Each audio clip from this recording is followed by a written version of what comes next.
Welcome to the Big O Show on the Overreaction Sports Network, powered by Believe. Still the same damn kid from Oklahoma, same old dreams hanging off my shoulders, wishing and waiting on a shooting star for all to see.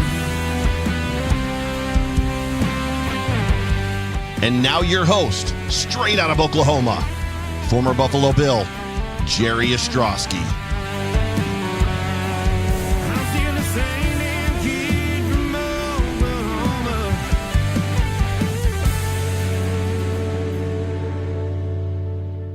What is going on, everybody? We had a week off, but we're back. We keep trying to get out, and they keep dragging us back in.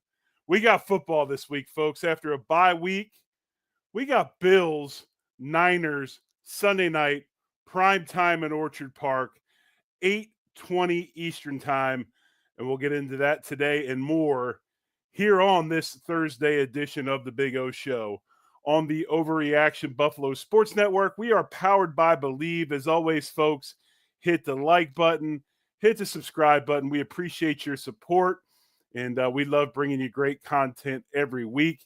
And as I said earlier, we had a bye week, a little bit of stuff going on. Our quarterback decided to propose over the bye week. I'm sure there's a lot of the mafia out there talking about that. A lot of broken hearts in Western New York and across the country. But we need to talk about more important things, and that is the Niners coming in at 5-6 in absolute desperation mode. A team that does not know who's going to start where week in and week out, as they have been hit by a massive injury situation out in the Bay Area. And they come in to take on the 9-2 Buffalo Bills. Again, 8:20 p.m., Sunday Night Football, Highmark Stadium. Sounds like we're going to have snow. Maybe, maybe not. Hey, I know how lake effect works, but I would imagine we are going to get some snow. I think I saw reports of up to 30 inches possibly out in Orchard Park. We'll see how that happens, how that materializes. Obviously, that'll hamper the game. That'll, cause some situations for fans. And as always, folks, be safe, be careful. Nothing is worth taking too much risk. But I'm sure the Mafia will represent in full. That game, Buffalo Bills come in 7-point favorites.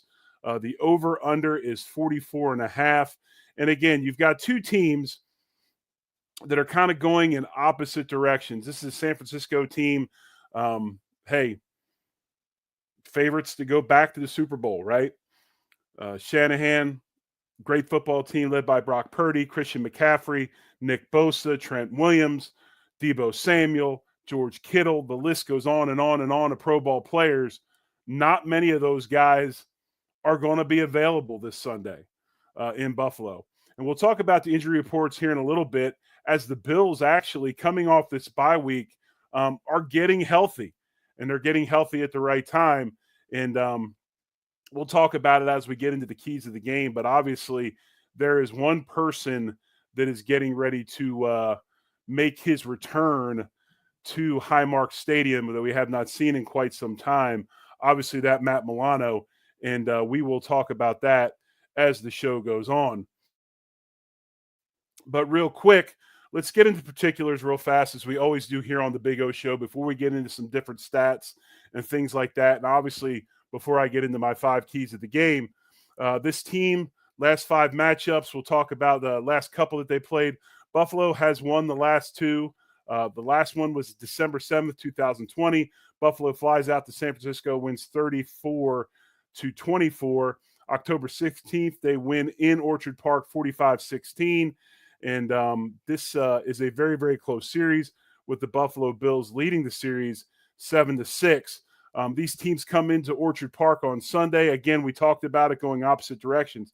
San Fran 3-3 at home, 2-3 on the road. Bills a perfect 5-0 at home, 4-2 away from Orchard Park. Bills come in, points scored, third in the league, 29.1. San Fran 23.6, gives them 13th in the league. Points allowed per game, defensive stat.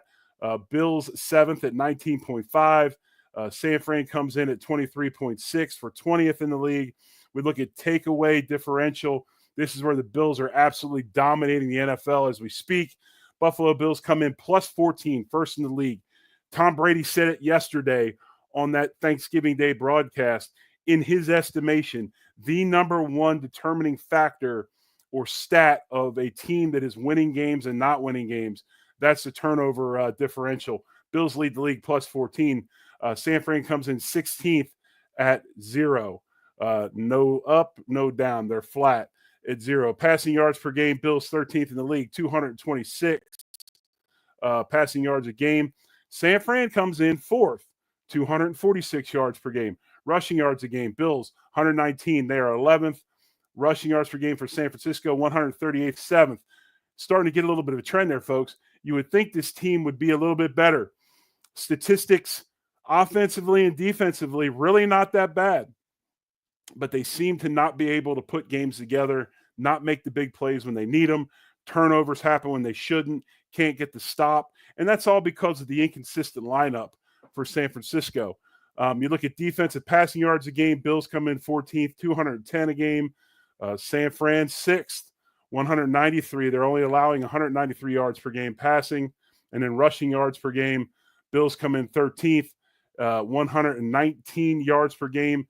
And also San Fran comes in 11th at 110. So like I said, statistically speaking, and I like to go over this because it kind of helps you give a glance about where teams kind of rank within the league or, amongst their peers.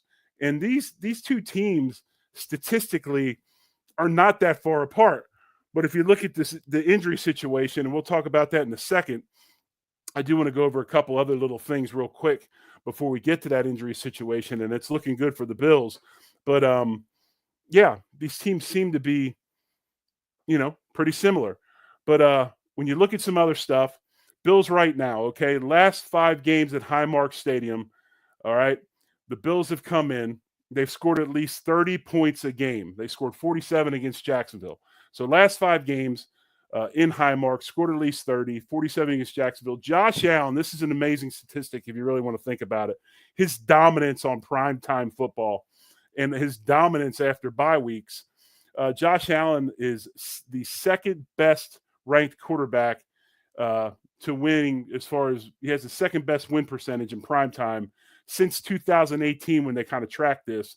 Josh has a .720 win percentage, 18-7 since 2018. He is absolutely perfect after bye weeks, 6-0.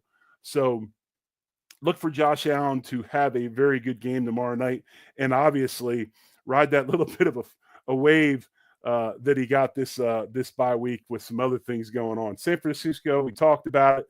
They're absolutely in disarray. They are all over the place. And again, just you can't foresee the injury situations and what they have been going through. Some other stats as far as this game goes, Josh Allen, 18 touchdowns, 5 interceptions, 98.2 QB rating. He does have an interception in the last 4 games, 4 straight games. He has turnovers. A few of those turnovers were not his fault. A few of those turnovers were.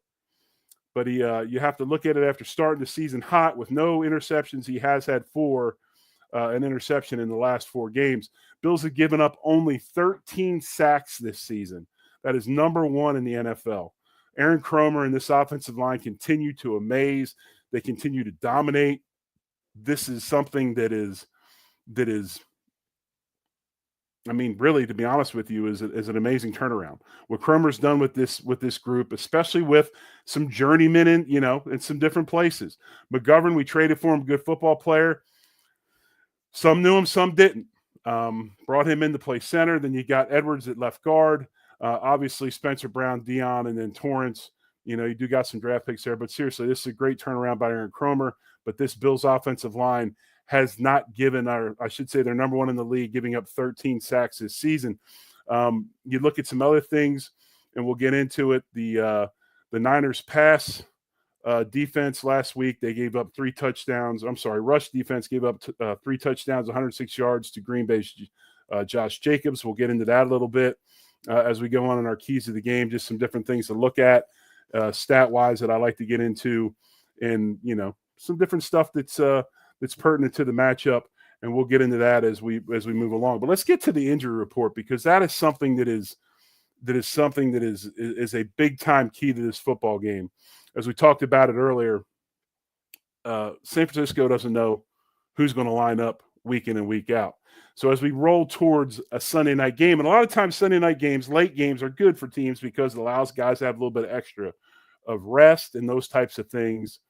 And but we'll talk about it because some things just have come across the wire of players that they will not have available, and not very good news for the San Francisco 49ers. But if you look at the Buffalo Bills, Dalton Kincaid has been ruled out, and also ruled out of this game, Tylen Grable. He is on the IR. And then all others are basically questionable as we move on. When I say questionable, we got Dwayne Carter coming off of wrist surgery, IR. I believe his window was opened. Keon Coleman never placed on IR. He's been limited the last three practices. He is questionable going into this game. If they can get Keon back, that would be a huge key. I'd also have to think Amari Cooper a week off from that wrist injury after playing the week before with a cast on. There seem to be no setbacks. Cooper has been full all week long. That wide receiver group is getting stronger and stronger. Now, granted, we would love to have Dalton Kincaid back, but obviously it is a luxury to have a player like Knox be able to play. And the other guy is, hey, he's the Chris Carter of the Buffalo Bills, right? Quentin Morris. All he does is catch touchdowns and play really good special teams. So we got him as well to kind of offset the Kincaid deal. But Kincaid out with the knee injury. Hopefully that does not linger and become a problem as we move towards the end of the season and into the playoffs. If the Bills win with that Miami loss last night, they will clinch the AFC East. And I think it's one of the earliest moments, or is the earliest moment, that a team has clinched a division like that, maybe ever or quite some time. I might be misspeaking. If you want to get in the comments and correct me, please do. I won't get offended. It's okay. We're in this together. We're a group effort. We're all cheating off of each other on this test, right? So if it's different than that, please let me know. But the Bills have a chance with a victory over San Francisco this weekend to clinch the AFC East. And we talked about Coleman, talked about Carter, but here's the other one, okay? Here's the other one. And we'll talk about this in our keys to the game. But Matt Milano, questionable, but I would expect to see him this week. And I think that's a big point of emphasis, and it's something to really look at, because as we move towards the latter part of the year, we're 9-2, got 11 games in, right? So we got 6 left before the playoffs. Got to get his legs back, got to get him rolling, and we'll talk about that here in a minute. But that pretty much is the Bills' injury report. Like I said, Grable's on the IR. He is out. And then the other one out being Dalton Kincaid. Reggie Gillum, he has practiced all week with the hip, the fullback. He should be fine. Don't really see anybody else. The only guy to me that would be iffy is Keon Coleman. I don't expect to see, with the window opened, I know he practiced this week. I think they would probably keep Dwayne Carter back a little bit, especially with picking up a big dog inside, Jordan taking reps inside at nose. So I think that, I think that that's something that they can go ahead and they have a luxury of just kind of letting Carter ease his way back in, especially as a rookie. You don't want to do too much too soon. But let's look at San Francisco's injury report. And this is lengthy. As I take a sip of my soda to get prepared to go over this, a massive list. Okay, so if I look at this thing, and I'll go to the depth chart of San Francisco, Brock Purdy is questionable. Good chance that he is out this weekend. If he is out this weekend, we will probably see again Brandon Allen. We'll talk about him in a moment. Purdy's iffy. So then we go ahead. We got Trent Williams, the all-pro, perennial all-pro left tackle for San Francisco. Their attitude guy, just a nasty cuss. a dude that gets after it. One of my favorite players in the NFL, has been for quite some time. Played at Washington, former Oklahoma Sooner. He has been listed as out this weekend with an ankle injury. Big time loss for San Francisco, considering that the guy that plays next to him, Aaron Banks, is also out. So they've got a left guard and left tackle out. You have new pieces there. You look at their defense, one of my favorite players in the league. And I'll be honest with you, I like San Francisco. I like the way they're built. I like the way they play football. Obviously, they've had a ton of issues this year. The continuity, just things not going well because they're never on the field together. But Nick Bosa out with a hip injury. Bosa is going to change the way things happen. San Francisco is a team that plays really, really good pass coverage. Their secondary is pretty nice, okay? But when you look at Bosa being out with the hip, that's going to change things because Bosa is a big-time pass rusher. Even though Buffalo's only given up 13 sacks this season, Bosa can get after it. Then you look at the guy next to him, Jordan Elliott, okay, the right defensive tackle. He is out with another injury. You look at linebackers, Dre Greenlaw, out, okay? It is just, it goes on and on and on and on. And I apologize. I'm trying to break a habit here, and I'm not doing really good at it. I'm trying to not say okay as much. My boss has told me I need to do better with that. So please, bear with me. But when you look at the San Francisco injury report, Banks, okay, concussion, did not participate in practice. He's out. Bosa out. Jordan Elliott with the concussion out. Demetrius Flanagan Foles, knee, did not participate. I believe he is out. Lenore did not participate. I believe he is out. Christian McCaffrey did not participate because of rest. He will play. And then you look at Brock Purdy. He is limited with the right shoulder. If he plays, we'll go over this in keys of the game here in a moment. The Bills need to get after him and hit him as much as possible, especially since he has a little bit of a running concept or running part to his game. He can get out of the pocket and make plays. With a bad right shoulder, please do. Please do, especially in this weather in Buffalo. It's cold. Doesn't make he needs to sit in the pocket. But the problem is without Trent Williams, without his line mate Banks, it's going to be tough on Brock Purdy if he does play. So those are the injury reports. I think the Bills are hitting their stride at the proper time. We talked about this. I mean, last year, we had that injury bug early. We were able to withstand it.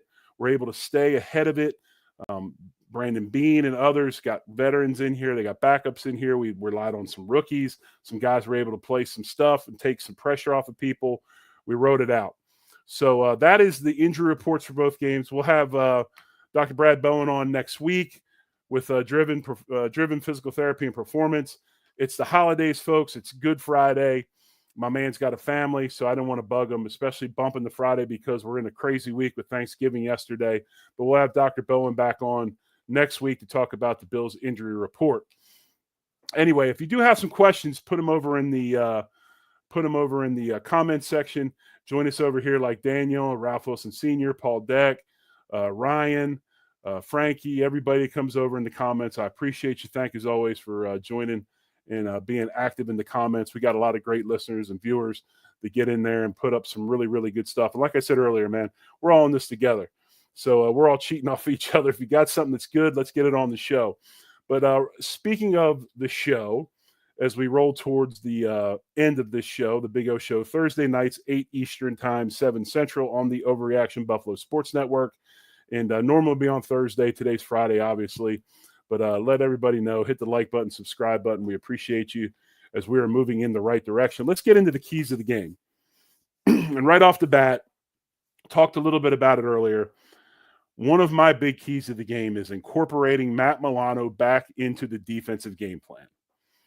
So you have an opportunity against San Francisco to bring him back.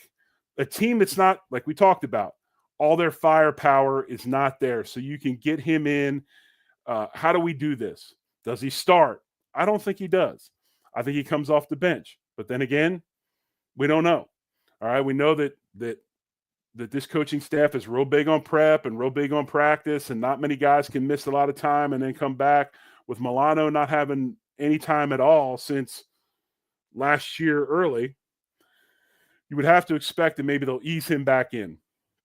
And there's something that's going to happen with this that I think is really, really cool. And it's really, really pertinent to the Buffalo Bills' defensive game plan and strategy. And we'll talk about that in a second. But does he start? How many plays does he get? And this is the key to me, and something that I don't think we'll see this week. But when we play Detroit, with Williams having the amount of defensive snaps that he's had this season and the experience that he's had over the last 2 years, because if anybody on this team has had to learn by fire, okay, trial by fire, it's been Williams. Do we now finally find ourselves in a position when we play Baltimore, when we play Detroit in a couple weeks, when we play teams that can run the rock, when we play teams that go to heavy sets, extra linemen, 2 tight ends, fullbacks, where in the past we bring up Johnson, we try to hop into a 4-3 look, but we've got a small guy as far as a nickel back coming down to play that third linebacker. Do we finally find ourselves in position where we can put truly 3 highly productive linebackers on the field at the same time? And I'm extremely excited about this. I think we're in a position that we can do a lot of things defensively now that we have not done in a long time because of Matt Milano coming back. Because now you've got Milano that is a guy that can play coverage really, really well. And what we heard about Williams, okay, Williams is a guy that maybe had issues with coverage, but he's a see-ball, get-ball guy. He can get downhill. He can make a lot of plays. So we give him that kind of run responsibility. Bernard does what he does in the deep middle, and we got Milano to play the likes of coverage and things of that nature, which he does so well, being a guy that used to play safety and now is playing linebacker. So when I look at this, does it happen this week? No, they save it. Does it happen this week because he's coming back for his first game? No, I think you limit his reps, man. You limit his reps, especially with the cold. And I think that somebody talked about it in the comments a little bit ago. I believe it was Frankie talked about the conditions. I'll put it up. He said, I would keep Milano out this week. The cold and conditions, along with the injuries to San Francisco, why risk it? We'll be fine. That's a good point, Frankie. I agree with you. I mean, but the guy's been waiting to play for how many weeks and how many months he's going to want to play. So I think you got to try to get his timing back and try to get him doing some things. But I agree with you. You don't do it with risk. And if he's struggling a little bit, if there's some things going on, get him back on the side. But I do think he has to play some. And I think this whole end game is eventually when we play the big physical teams,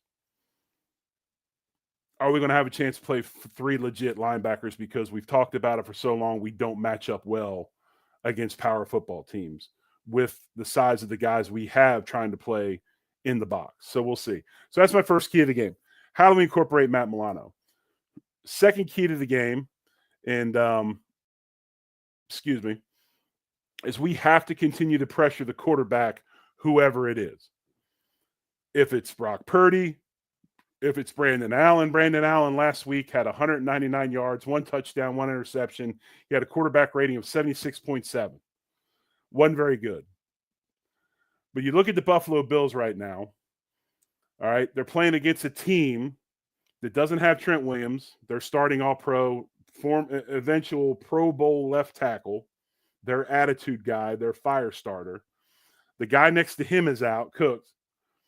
So when you look at this team, I'm sorry, not Cooks, Banks, they have deficiencies in their O-line with either a hurt quarterback or a guy that's playing with injury or a backup. This Buffalo Bills team, especially in the weather, has to get after the quarterback. This is a team this is a Bills team, and it's funny because you look at different things and it doesn't seem that way, but this team has 27 sacks in 11 games. They're getting to the quarterback. Von Miller has 4. They got 3 players over 4 sacks. You got Von Miller with 4. You got Epinesa with 5. You got Greg Rousseau with 5.5. He leads the team. So with Purdy the way he is, if you got Allen playing whatever, you got to make this team one-dimensional. If they do throw the ball, I don't, like I said, I'm talking right now, not knowing how bad the weather's going to be. I know there's predictions. I lived there for 10 years. It could be sunny. So we don't know, especially where that band is. It's kind of right on the line of the stadium and East Aurora and all that. So we'll find out.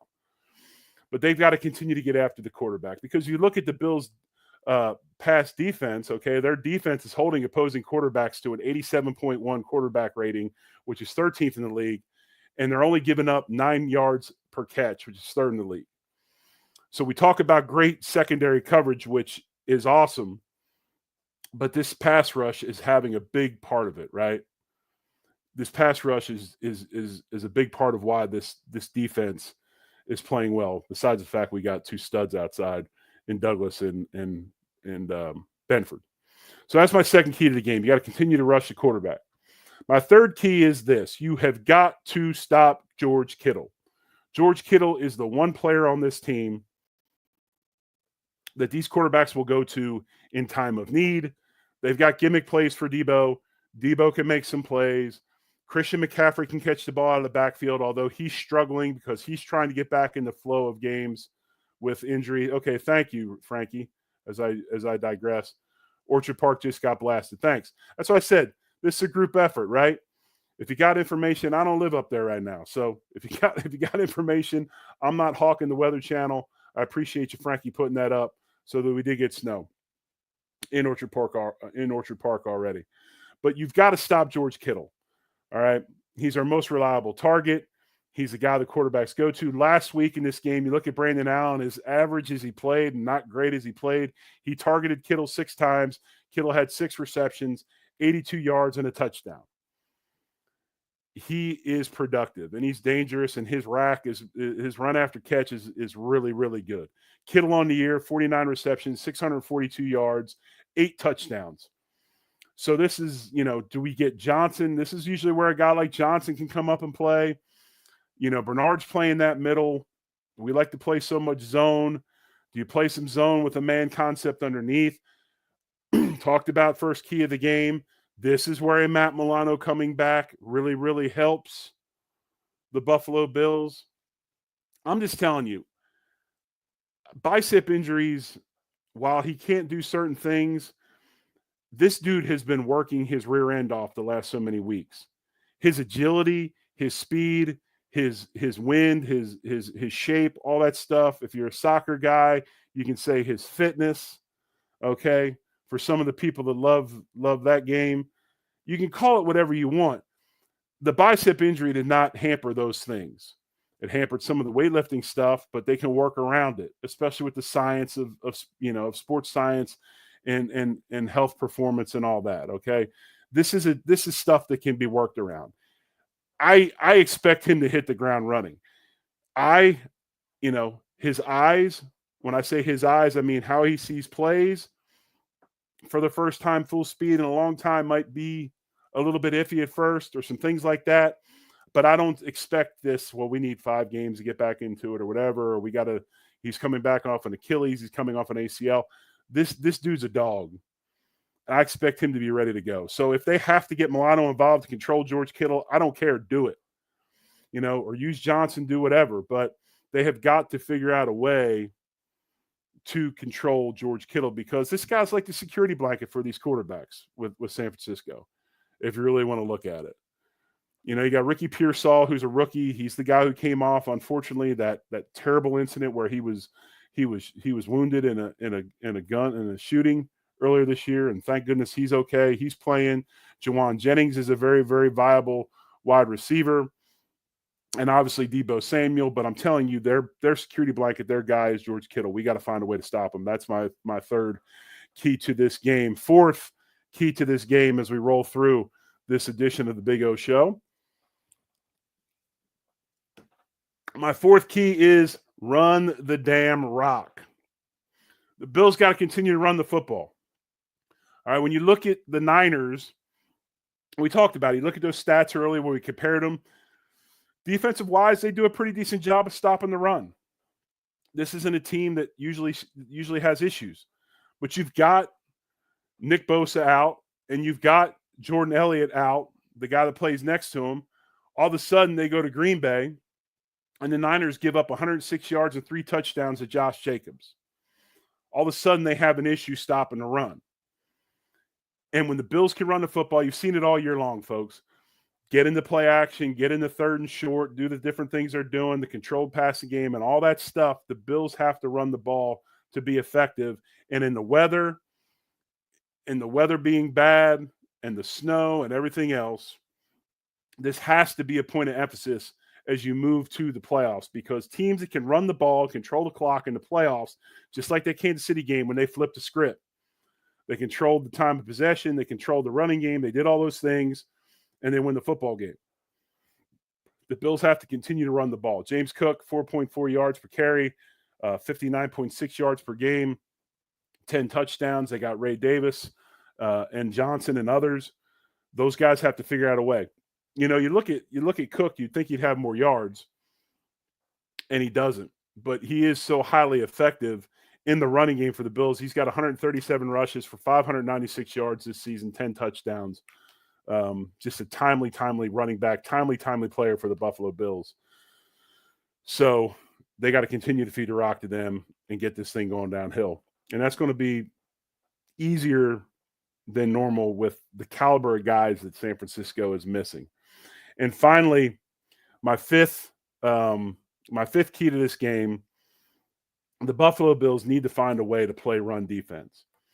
And I'm going to give you a couple stats that are interesting with the Bills' performance in their run defense. And we know they had some issues earlier in the year, especially philosophically with some of the things they were trying to do against power teams and those types of things.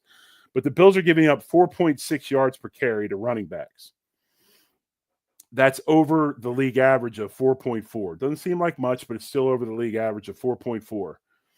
Bills are giving up 6.3 yards per carry to quarterbacks. League average is 4.6. So they're over league average on both, especially especially quarterbacks. Talked about it earlier. Purdy's got escapability. He can run. He can play. Now, granted, he's got the shoulder injury. If he does come back, is he willing to take that risk? But the Bills have to find a way to shore this up. They're going to continue to try to feed the ball to Christian McCaffrey to get him going, especially if Purdy doesn't play, or especially if the weather's bad. They've got to get McCaffrey going. Then again, McCaffrey might become a liability with the weather and all those things. But those are my 5 keys to the game. We look at it this week. How do we get Matt Milano involved in the defensive game plan? Continue to pressure the quarterback, whoever it is. Stop George Kittle, or at least slow him down. Run the damn football and continue to force the run, especially on first down, second down, those types of things. Control the clock, stay in front of the chains, and give your offense a chance to have third down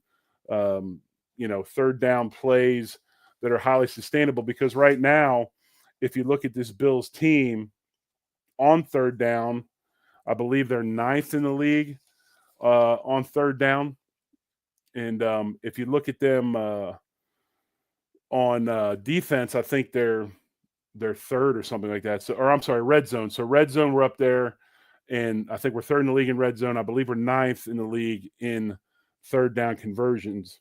So we're doing some really, really good stuff. I believe 42% right now is where we are on third down conversions on offense. The reason those happen is because you get in convertible situations, and something the Bills have done all year long. And an emphasis to Joe Brady. So anyway, this has been the Big O Show here on the Overreaction Buffalo Sports Network. I appreciate you having me back. A little bit rusty, had the week off last week. We'll get back in the flow. Remember, we will have the post-game show on Sunday night, right after the game. So it'll be a long night for me and the boys. Joe and John join me.